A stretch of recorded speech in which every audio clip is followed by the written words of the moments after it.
Greetings. So I don't do much sketchbook work. I always get too terribly involved in the drawing, so they don't technically become sketches as they should be. They just become really detailed drawings, and then they get forgotten in a sketchbook. And so I'm trying to get back into the sketchbook, one specific sketchbook. I'm keeping one specific sketchbook around at all times to do something, anything. Little 5-second drawing, maybe a 10-minute drawing, maybe a drawing that takes me a week to do. And in this regard, as with so many drawings, starting off with something freehand, trying to keep with the challenge of not using any pencil lines under the ink. It's like walking a tightrope. You get used to the idea of making mistakes, any kind of mistake.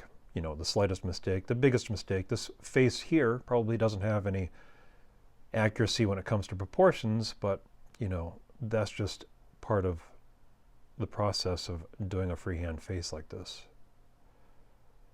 And with using a Hunt 102 nib for the details and the Princeton Velvetouch 10-0 liner brush for the preliminary ink, you just build onto those mistakes and compound the mistakes into something that could not possibly be real, but it's there. And the specific choice in using blue ink is mostly, from old childhood memories of using a blue ballpoint pen. That was one of the few things that I had available to me, was just a blue ballpoint pen.